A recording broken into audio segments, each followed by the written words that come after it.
corujas são animais que se alimentam de outros animais, pequenos mamíferos, outras aves, peixes e insetos, por exemplo. Elas são classificadas como organismos heterótrofos, pois utilizam moléculas orgânicas, proteínas, carboidratos e gorduras, por exemplo, provenientes do seu alimento para construir a sua própria biomassa, ou seja, as moléculas orgânicas que passam a constituir o corpo dessas corujas. Nós, seres humanos, assim como todos os outros animais, também somos organismos heterótrofos, ou seja, precisamos obter moléculas orgânicas de outras espécies por meio da alimentação para constituir a nossa biomassa. Alguns se alimentam de outros animais, outros de vegetais.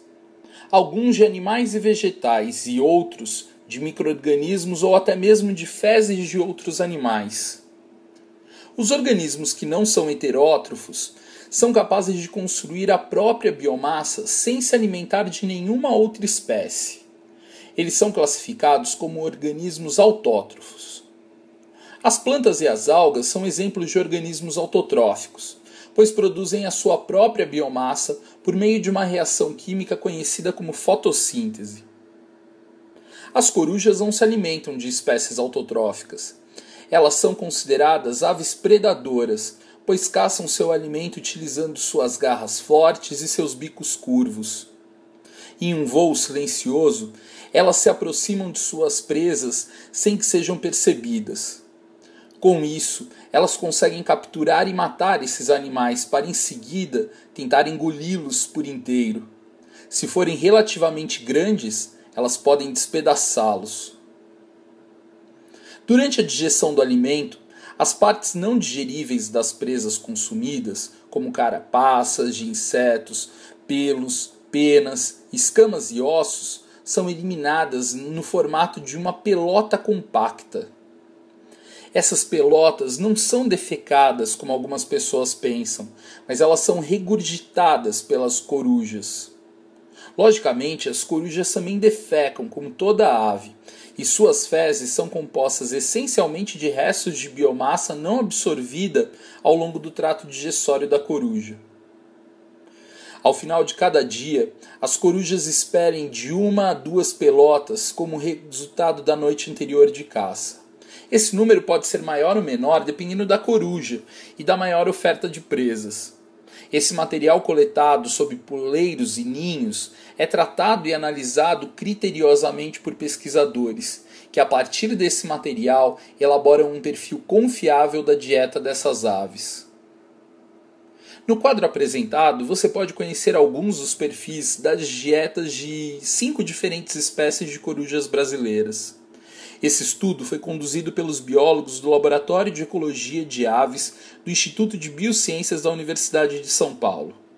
No site desse grupo de pesquisa, você encontra mais informações sobre o trabalho deles com corujas. As maiores corujas brasileiras pesam no máximo 1 kg.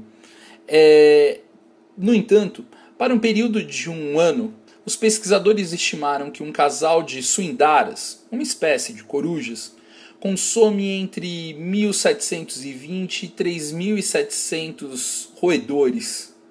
Cada animal com mais ou menos 20 gramas em média, e entre 2.660 e 5.800 insetos, basicamente besouros, esperanças e grilos. Já um casal de corujas buraqueiras consome de 12.300 a 26.200 insetos e de 540 a 1.100 ratinhos por ano. Mesmo assim, ao longo de alguns anos, uma coruja não altera tanto a quantidade de sua biomassa. Comendo tantos roedores e insetos, por qual motivo a coruja não aumenta tanto a sua biomassa? Como vimos, parte do que a coruja ingere é regurgitado, formando aquelas pelotas. Outra parte da biomassa de suas presas é eliminada pelas fezes da coruja. Afinal, ela não consegue absorver todas as moléculas orgânicas ingeridas. Isso já diminui bastante a quantidade de biomassa absorvida pelas corujas ao longo de um dia. Parte dessas moléculas orgânicas absorvidas pela coruja são utilizadas em uma reação química conhecida como respiração celular. A energia liberada durante essa reação química é utilizada pela coruja em inúmeras atividades.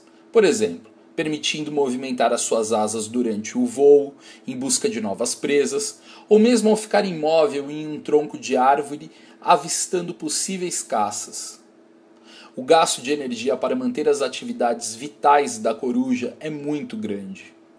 Nesse processo de produção de energia, as moléculas orgânicas que constituíam a coruja são transformadas em moléculas de gás carbônico.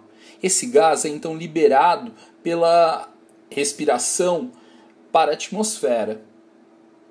Aquela molécula orgânica que estava passando de uma espécie para outra por meio da alimentação, ao ser utilizada na produção de energia, fica indisponível para constituir a biomassa dos seres vivos. Então podemos pensar da seguinte forma: se a gente tem uma quantidade de biomassa do alimento, aqui representado por essa barra azul, que é ingerido pela coruja, uma parte dessa biomassa forma o regurgito da coruja. É uma parte que não foi absorvida pelo corpo dela. Foi ingerida, mas não foi absorvida. Então ela é devolvida para o ambiente na forma daquela pelota. Uma outra parte passa direto pelo trato digestório e também não é absorvida. Essa parte vai constituir as fezes da coruja. Parte do que foi absorvido, essa parte das moléculas orgânicas absorvida, vai ser utilizada na produção de energia. E só o que sobra é que vai formar a biomassa da coruja.